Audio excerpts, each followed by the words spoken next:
Hello everyone, welcome back to my new blog. ಇನ್ನು ಯಾರೆಲ್ಲ ನನ್ನ ಚಾನಲ್ನ ಸಬ್ಸ್ಕ್ರೈಬ್ ಮಾಡ್ಕೊಂಡಿಲ್ಲ, ದಯವಿಟ್ಟು ಹೋಗಿ ಚಾನಲ್ನ ಸಬ್ಸ್ಕ್ರೈಬ್ ಮಾಡ್ಕೊಂಡು ವಿಡಿಯೋನ ಸಪೋರ್ಟ್ ಮಾಡಿ. ಮತ್ತೆ ಬೇಗ ಬೇಗ ಸಬ್ಸ್ಕ್ರೈಬ್ ಮಾಡಿಕೊಂಡು ಪಕ್ಕದಲ್ಲಿ ಕಾಣಿಸ್ತಿರೋ ಬೆಲ್ ಐಕನ್ನ ಪ್ರೆಸ್ ಮಾಡಿ. ಆವಾಗ ನಾನು ಅಪ್ಲೋಡ್ ಮಾಡೋ ಪ್ರತಿ ವಿಡಿಯೋದು ನೋಟಿಫಿಕೇಶನ್ ನಿಮಗೆ ಫಸ್ಟ್ ಬಂದು ತಲುಪುತ್ತೆ. ಇವತ್ತು ಈವ್ನಿಂಗ್ ಇಂದ ಬ್ಲಾಗ್ನ ಸ್ಟಾರ್ಟ್ ಮಾಡ್ಕೊಂಡಿದ್ದೀನಿ. ಬೆಳಿಗ್ಗೆಯಿಂದ ಏನು ಬ್ಲಾಗ್ನ ಶೂಟ್ ಮಾಡಿರ್ಲಿಲ್ಲ. ಇವತ್ತು ಸಾಯಂಕಾಲಕ್ಕೆ ಪಾಲಕ್ ಇದೆ, ಸೊ ಪಾಲಕ್ ಪನ್ನೀರ್ ಮಾಡ್ಸೋಣ ಅಂದ್ಬಿಟ್ಟು ಅಮ್ಮನೇ ಮಾಡ್ತಾರೆ. ಸೊ ಇವತ್ತು ಸಾಯಂಕಾಲಕ್ಕೆ ಪಾಲಕ್ ಪನ್ನೀರ್ ಮತ್ತೆ ಚಪಾತಿ. ಈ ಒಂದು ವ್ಲಾಗಲ್ಲಿ ನಿನ್ನೆ ಗೋಬಿ ಮಂಚೂರಿ ಡ್ರೈ ಗೋಬಿ ಮಾಡಿದ್ನಲ್ವಾ, ಸೊ ಅದನ್ನೇನೆ ನಾರ್ಮಲ್ ಗೋಬಿ ಮಂಚೂರಿ ಬರುತ್ತಲ್ವಾ ಗ್ರೇವಿ ಥರ, ಆ ಥರ ಮಾಡಿದ್ದೆ. ನೆಕ್ಸ್ಟ್ ಡೇ ಅವ್ರಿಗೆ ಮಾಡಿಕೊಟ್ಟಿದ್ದೆ, ಯಾಕಂದರೆ ಅಷ್ಟನ್ನು ಒಬ್ಬರೇ ಖಾಲಿ ಮಾಡೋಕ್ಕಾಗಲ್ಲ. ಸೊ ಅದರಿಂದ ಆ ಒಂದು ರೆಸಿಪಿನೂ ಕೂಡ ಈ ಒಂದು ವಿಡಿಯೋದಲ್ಲಿ ಶೇರ್ ಮಾಡ್ಕೊತೀನಿ. ಅದ್ರ ಜೊತೆಗೆ ನಿನ್ನೆ ನೈಟ್ ಮಶ್ರೂಮ್ ಬಿರಿಯಾನಿನ ಪ್ರಿಪೇರ್ ಮಾಡಿದ್ದೆ. ಸೊ ಆ ಒಂದು ವಿಡಿಯೋನು ಕೂಡ ಇದೇ ಬ್ಲಾಗಲ್ಲಿ ಶೇರ್ ಮಾಡ್ಕೊತೀನಿ. ಇದು ಒಂದು ಫುಲ್ ಕುಕಿಂಗ್ ಬ್ಲಾಗ್ ಥರ ಇರುತ್ತೆ. ನಿಮಗೆ ರೆಸಿಪಿ ಏನಾದರೂ ಇಷ್ಟ ಆಯಿತು ಅಂದರೆ ದಯವಿಟ್ಟು ಕಾಮೆಂಟ್ ಮಾಡಿ. ಮತ್ತೆ ಒಂದ್ಸಲ ರೆಸಿಪಿನ ಟ್ರೈ ಮಾಡಿ ನೋಡಿ ಹೇಗೆ ಬಂತು ಅಂತ ನನಗೆ ಅದನ್ನು ಕೂಡ ಕಾಮೆಂಟ್ ಮಾಡಿ ಹೇಳಿ. ಇವಾಗ ಸ್ವಲ್ಪ ಕಾಫಿನ ಮಾಡಿಕೊಂಡು ಕುಡಿಬೇಕು. ಇವಾಗ ತಾನೇ ಸ್ವಲ್ಪ ಫ್ರೆಶ್ ಅಪ್ ಆದೆ. ಪಾಪು ಮಲ್ಕೊಂಡಿದ್ದಾನೆ. ಮತ್ತು ನೆಕ್ಸ್ಟು ಅದೇ ನಾನು ಅಂದರೆ ಬಾಣಂತನ ಯಾವ ರೀತಿ ಇರಬೇಕು, ಹುಡುಗನೇ ಆಗಿರಲಿ ಹುಡುಗಿನೇ ಆಗಿರಲಿ, ಯಾವ ರೀತಿ ನಮ್ಮ ಒಂದು ಬಾಣಂತನ ಇರಬೇಕು, ಏನು ತಿಂದರೆ ಏನಾಗುತ್ತೆ, ಯಾವ ರೀತಿ ಇರಬೇಕು, ಅಥವಾ ಏನೇನೆಲ್ಲ ತಿನ್ನಬೇಕು, ಏನು ತಿನ್ನಬಾರ್ದು ಅನ್ನೋದನ್ನು ನಾನು ಈ ವಿಡಿಯೋದಲ್ಲಿ ಶೇರ್ ಮಾಡ್ಕೊಳ್ಳೋಣ ಅಂತಿದ್ದೀನಿ. ಸಪೋಸ್ ಈ ವಿಡಿಯೋದಲ್ಲಿ ಆದರೆ ಶೇರ್ ಮಾಡ್ಕೊತೀನಿ, ಇಲ್ಲಾಂದರೆ ನೆಕ್ಸ್ಟ್ ವಿಡಿಯೋದಲ್ಲಿ ನಾನು ಶೇರ್ ಮಾಡ್ಕೊತೀನಿ. ಮತ್ತು ವಿಡಿಯೋಸ್ ಎಲ್ಲ ಯಾವ ಥರ ಬರ್ತಾ ಇದೆ ಅಂತ ಕಾಮೆಂಟ್ ಮಾಡಿ. ಬೇಗ ಬೇಗ ಸಬ್ಸ್ಕ್ರೈಬ್ ಮಾಡ್ಕೊಳ್ಳಿ ಗಾಯ್ಸ್ ಪ್ಲೀಸ್. ಮತ್ತು ಏನೋ ಬೆಲ್ ಐಕನ್ನ ಪ್ರೆಸ್ ಮಾಡಿ, ಆವಾಗ ಅಪ್ಲೋಡ್ ಮಾಡೋ ಪ್ರತಿ ವಿಡಿಯೋದು ನೋಟಿಫಿಕೇಶನ್ ನಿಮಗೆ ಫಸ್ಟ್ ಬಂದು ತಲುಪುತ್ತೆ. ಅವಾಗೆ ಬೇಗ ಬೇಗ ನೀವು ಏನೋ ಲೈಕ್ ಮಾಡ್ಬೋದು, ಬೇಗ ವೀಡಿಯೋಸ್ನ ನೋಡ್ಬೋದು. ವೀಡಿಯೋನ ಸ್ಕಿಪ್ ಮಾಡಿದ್ರೆ ನೋಡಿ. ಮತ್ತು ವಿಡಿಯೋನ ಸ್ಟಾರ್ಟ್ ಮಾಡ್ಕೊಳ್ಳೋಣ ಬನ್ನಿ.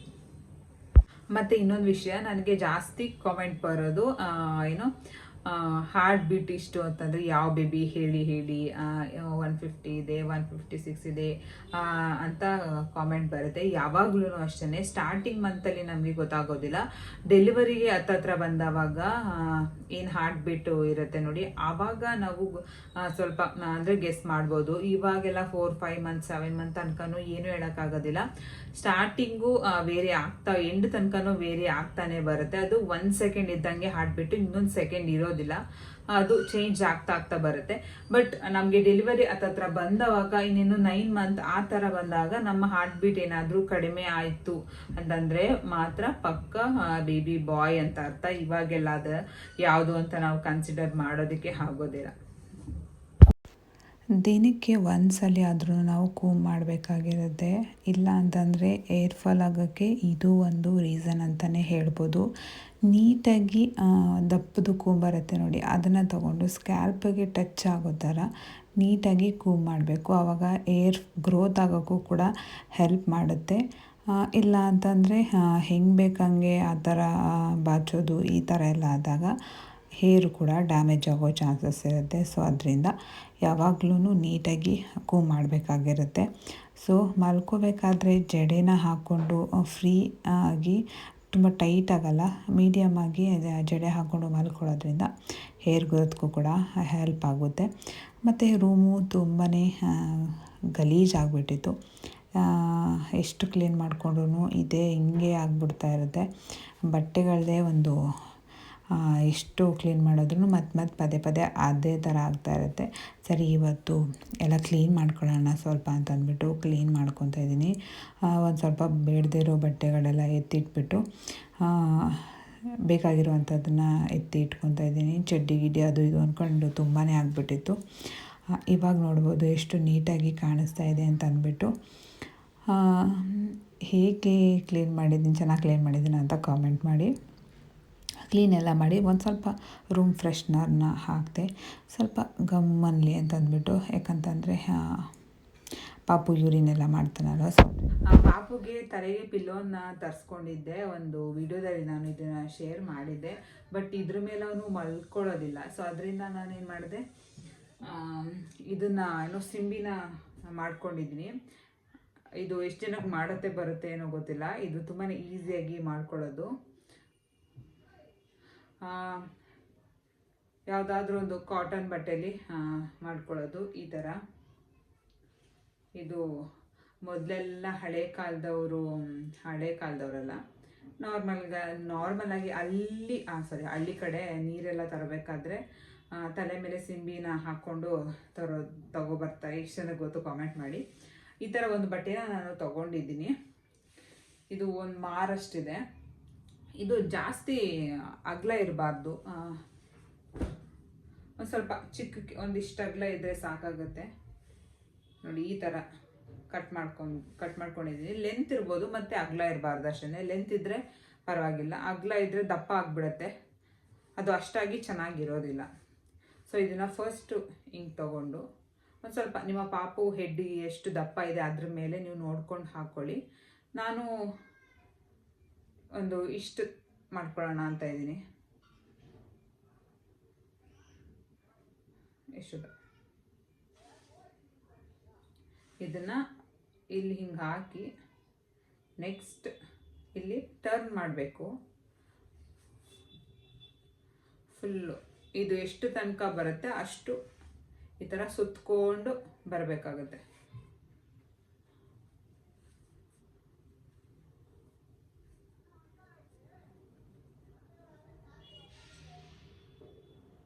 ಈ ಥರ ಲಾಸ್ಟಲ್ಲಿ ಬಂದು ಇಲ್ಲಿ ಕಟ್ಟೋದು ಅಷ್ಟೇ, ಇನ್ನೇನಿಲ್ಲ. ಸಿಂಪಲಾಗಿ ಮಾಡ್ಕೊಬೋದು. ಈ ತುದಿ ಇರುತ್ತಲ್ಲ, ಇದೆರಡನ್ನು ಈ ಥರ ಕಟ್ಟಿದ್ರೆ ಮುಗಿಯುತ್ತೆ ಸಿಂಬಿ.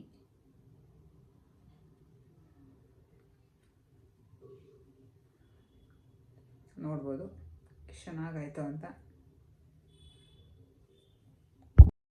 ಇಲ್ಲಿ ನಾನು ಗೋಬಿ ಮಂಚೂರಿಗೆ 1 ಲೋಟ ನೀರಿಗೆ 1 ಟೇಬಲ್ ಸ್ಪೂನ್ ಆಗುವಷ್ಟು chilli powder, chat masala, garam masala, ಧನಿಯಾ ಪೌಡರ್, ಸ್ವಲ್ಪ ಜೀರಾ ಪೌಡರು, ರುಚಿಗೆ ಎಷ್ಟು ಬೇಕಷ್ಟು ಉಪ್ಪು ಮತ್ತು ketchup, tomato ketchup, soya sauce, ಸ್ವಲ್ಪ ಕಸ್ತೂರಿ ಮೆಥಿನ ಹಾಕಿ ಒಂದು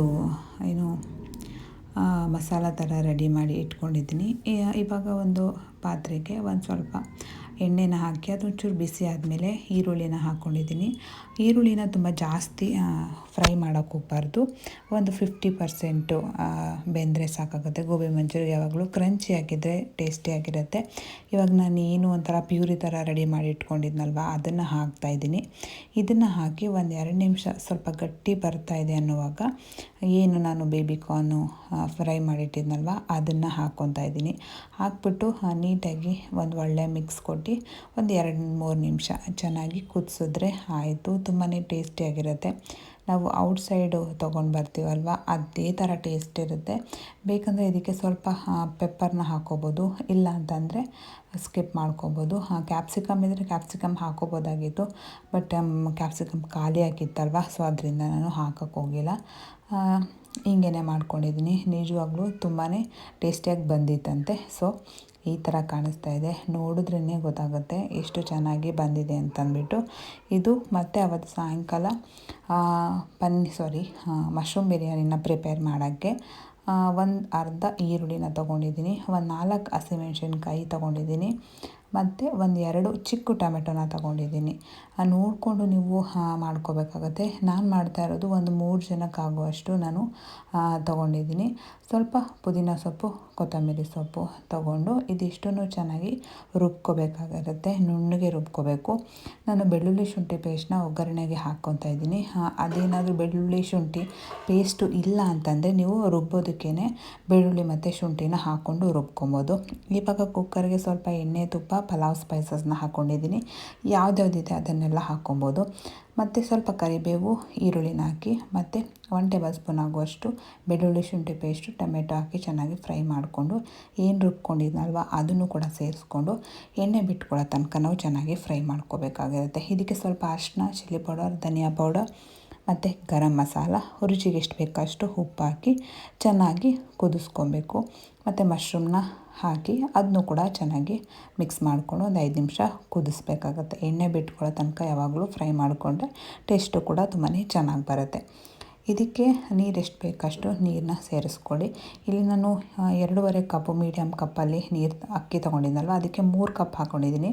ಇಲ್ಲಿ ನಾನು ಬಾಸುಮತಿ ರೈಸ್ನ ಯೂಸ್ ಮಾಡ್ತಾಯಿದ್ದೀನಿ. ನಾನು ಯೂಸ್ ಮಾಡ್ತಾ ಇರೋವಂಥ ಬಾಸುಮತಿ ರೈಸು ನೀರನ್ನ ಅಷ್ಟು ಹಿಡಿಯೋದಿಲ್ಲ. 1 ಲೋಟ ಅಕ್ಕಿಗೆ 1 ಲೋಟ ನೀರು ಹಿಡಿಯುತ್ತೆ. ನಾನು ಒಂದು ಅರ್ಧ ಲೋಟ ಎಕ್ಸ್ಟ್ರಾನ ಹಾಕಿದ್ದೆ, ಬಟ್ ಪರ್ಫೆಕ್ಟಾಗಿ ಬಂದಿತ್ತು. ಕೆಲವೊಂದು ರೈಸು ಜಾಸ್ತಿ ನೀರು ಹಿಡಿಯುತ್ತೆ, ಕೆಲವೊಂದು ರೈಸು ಕಡಿಮೆ ನೀರನ್ನ ಹಿಡಿಯುತ್ತೆ. ಸೊ ನೋಡಿಕೊಂಡು ನಾವು ಹಾಕ್ಕೊಬೇಕಾಗತ್ತೆ. ಮುದ್ದೆ ಥರ ಆದರೆ ಬಾಸುಮತಿ ರೈಸು ಚೆನ್ನಾಗಿರೋದಿಲ್ಲ. ಸೊ ಅದರಿಂದ ಇದಕ್ಕೆ ಮೇಲೆ ಸ್ವಲ್ಪ ಪುದೀನ ಸೊಪ್ಪನ್ನ ಹಾಕ್ಕೊತಾ ಇದ್ದೀನಿ. ಯಾವುದೇ ಪಲಾವ್ ಆದ್ರೂ ಅಷ್ಟೇ ಪುದೀನ ಸೊಪ್ಪು, ಕೊತ್ತಂಬರಿ ಸೊಪ್ಪು ಇದ್ದರೆ ಮಾತ್ರ ಚೆನ್ನಾಗಿ ಟೇಸ್ಟ್ ಬರೋದು, ಇಲ್ಲ ಅಂತಂದರೆ ಒಂಚೂರು ಚೆನ್ನಾಗಿರಲ್ಲ. ಇವಾಗ ನೋಡ್ಬೋದು ಎಷ್ಟು ಚೆನ್ನಾಗಿ ಬಂದಿದೆ ಅಂತ ಅಂದ್ಬಿಟ್ಟು. ನೋಡೋಕ್ಕೇ ಒಂಥರ ಮಸ್ತಾಗಿ ಕಾಣಿಸ್ತಾ ಇದೆ. ನನಗಂತೂ ತುಂಬಾ ಇಷ್ಟ ಆಗುತ್ತೆ. ಮತ್ತು ತುಂಬ ಉಡುಡಿಯಾಗಿ ಬಂದಿತ್ತು. ಯಾವಾಗಲೂ ಆ ಬಾಸುಮತಿ ರೈಸಲ್ಲಿ ಉಡುಡಿಯಾಗಿ ಬಂದ್ರೇ ಚೆನ್ನಾಗಿ ಅನಿಸುತ್ತೆ. ಮುದ್ದೆ ಥರ ಆದರೆ ಅಷ್ಟು ಚೆನ್ನಾಗಿ ಅನಿಸೋದಿಲ್ಲ. ಬೇಕಂದರೆ ನಾರ್ಮಲ್ ರೈಸ್ ಇರುತ್ತೆ ನೋಡಿ, ಅದು ಸ್ವಲ್ಪ ಒಂಚೂರು ಮುದ್ದೆ ಆದ್ರೂ ತಿನ್ಬೋದು, ಚೆನ್ನಾಗಿ ಅನಿಸುತ್ತೆ. ಬಟ್ ಬಾಸುಮತಿ ರೈಸ್ ಯಾವಾಗಲೂ ಉಡುಡಿಯಾಗಿಯೇ ಇರಬೇಕು. ಮತ್ತು ಇವಾಗ ಪಾಲಕ್ ಪನ್ನೀರನ್ನ ಮಾಡೋಕ್ಕೆ ಪಾಲಕ್ ಸೊಪ್ಪನ್ನ ತೊಳೆದು ಸ್ವಲ್ಪ ಜೀರಿಗೆನ ಹಾಕ್ಕೊಂಡಿದ್ವಿ. ಜೀರಿಗೆ ಹಾಕೋದ್ರಿಂದ ಕಲರು ಗ್ರೀನ್ ಕಲರ್ ಇರುತ್ತೆ. ಸೊ ಅದರಿಂದ ಚಪಾತಿ ಕೂಡ ಇಟ್ಟು ಅಮ್ಮ ಕಲಸಿ ಇಟ್ಟಿದ್ದಾರೆ. ಪಾಲಕ್ ಇತ್ತಲ್ಲ ಅದನ್ನು ಕೂಡ ರುಬ್ಬಿ ಇಟ್ಟಿದ್ದಾರೆ. ಮತ್ತು 1-2 ಈರುಳ್ಳಿ ಮತ್ತು 1-2 ಚಿಕ್ಕ ಟೊಮೆಟೊನೂ ಕೂಡ ಕಟ್ ಮಾಡಿ ಇಟ್ಟಿದ್ರು. ನಾನು ಬಂದು ಒಗ್ಗರಣೆನ ಮಾಡಿದ್ದೆ. ಇವಾಗ ಒಂದು ಸ್ವಲ್ಪ ಎಣ್ಣೆನ ಹಾಕ್ಕೊಂಡು ಇದಕ್ಕೆ 1-2 ಟೇಬಲ್ ಸ್ಪೂನ್ ಆಗೋಷ್ಟು ಮತ್ತು ತುಪ್ಪನ ಸೇರಿಸ್ಕೊತಿದ್ದೀನಿ. ನಿಮಗೆ ಯಾವುದು ಕಂಫರ್ಟಬಲ್ ಅನಿಸುತ್ತೆ ಅದನ್ನು ನೀವು ಹಾಕ್ಕೊಬೋದು, ಇಲ್ಲಾಂದರೆ ಇಲ್ಲ.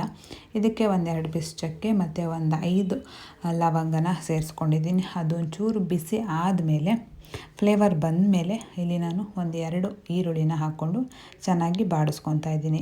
ಮತ್ತು ಒಂದು ಸ್ವಲ್ಪ ಬೆಳ್ಳುಳ್ಳಿ ಶುಂಠಿ ಪೇಸ್ಟ್ನೂ ಕೂಡ ಹಾಕ್ಕೊಂಡು ಮತ್ತು 1-2 ಚಿಕ್ಕ ಈರುಳ್ಳಿನ ಹಾಕ್ಕೊಂಡಿದ್ದೀನಿ. ಮತ್ತು ಸ್ವಲ್ಪ ಅರಿಶಿನ ಹಾಕಿ ಎಲ್ಲನೂ ಕೂಡ ಚೆನ್ನಾಗಿ ಬೇಯಿಸ್ಕೊಬೇಕು.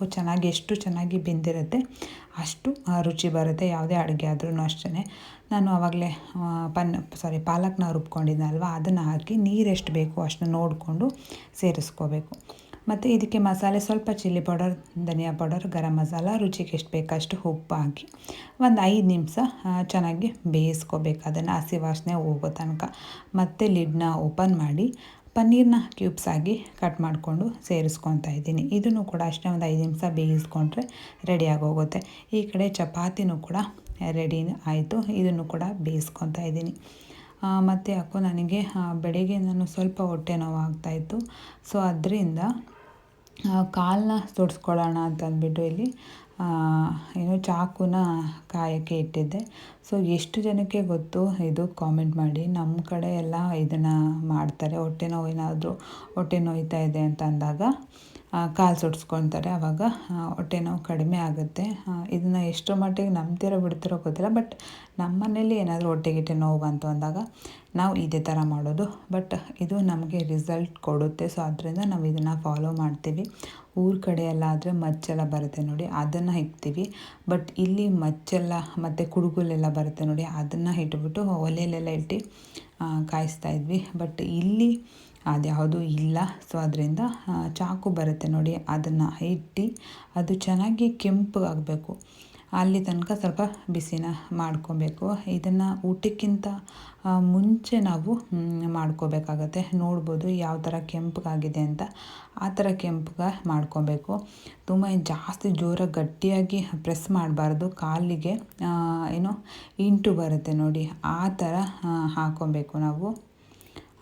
2 ಕಾಲಿಗೆ ಒಂಚೂರು ಟಚ್ ಮಾಡಿ ಹಾಕಿದ್ರೆ ಮುಗಿದು.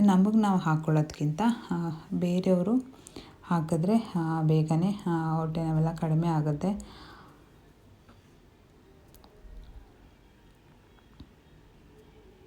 ಹಂಗಂತಂದ್ಬಿಟ್ಟು ಯಾರಾದರೂ ಟ್ರೈ ಮಾಡಿದ್ರೆ ಒಂದು ಸ್ವಲ್ಪ ಹಿಂಗೆ ಮಡಗಿದ್ದು ಎತ್ಕೋಬೇಕು ಅಷ್ಟೇ. ಹೊಟ್ಟೆ ನೋವಿತ್ತು, ಕಾಲು ಧೂಳೆಲ್ಲ ಆಗಿತ್ತು, ಆ ಥರ ಏನಾದರೂ ಇದ್ದರೆ ಸ್ಮೆಲ್ ಬರುತ್ತೆ. ಸೊ ಆವಾಗ ಜಾಸ್ತಿ, ನನಗಂತೂ ತುಂಬ ಜಾಸ್ತಿಯಾಗಿ ಸ್ಮೆಲ್ ಬಂತು. ಅದರಲ್ಲಿ ಒಂದು 3 ಸಲ ಇಳಿ ತೆಗೆದ್ಬಿಟ್ಟು ಸ್ವಲ್ಪ ಬಿಸಿ ನೀರಿಗೆ ಒಂಚೂರು ಉಪ್ಪನ್ನ ಹಾಕಿ ಅದಕ್ಕೆ ಆ ಚಾಕು ಏನಿದೆ ಅದನ್ನು ಒಳಗಡೆ ಇಡಬೇಕು. ಆವಾಗ ದೃಶ್ಯ ಎಲ್ಲ ಕಡಿಮೆ ಆಗಿದೆ ಅಂದ್ಬಿಟ್ಟು ಆ ನೀರನ್ನ ಕುಡ್ಕೊಂಡು ಆ ಗ್ಲಾಸ್ನ ಉಲ್ಟಾ ಮಾಡಿ ಇಟ್ಬಿಡಬೇಕು. ಸೊ ಇದನ್ನು ಒಂದು ಸಲ ನೀವು ಟ್ರೈ ಮಾಡಿ ನೋಡಿ. ಐ ಥಿಂಕ್ ನಿಮ್ಗೆ ಯೂಸ್ ಆಗ್ಬೋದು ಏನು ಅಂತ ನನಗೆ ಕಾಮೆಂಟ್ ಮಾಡಿ ಹೇಳಿ. ಕಾಲೆಲ್ಲ ಸುಡಿಸ್ಕೊಂಡು ಊಟ ಮಾಡ್ಕೊಳ್ಳೋಣ ಅಂದ್ಬಿಟ್ಟು ಊಟನ ಮುಗಿಸ್ಕೊಂಡೆ. ಮತ್ತು ವಿಡಿಯೋ ಇಷ್ಟ ಆಗಿದ್ದರೆ ಪ್ಲೀಸ್ ಲೈಕ್, ಶೇರ್, ಕಮೆಂಟ್ ಮಾಡಿ, ಸಬ್ಸ್ಕ್ರೈಬ್ ಮಾಡಿಕೊಂಡು ಸಪೋರ್ಟ್ ಮಾಡಿ. ನೆಕ್ಸ್ಟ್ ವಿಡಿಯೋದ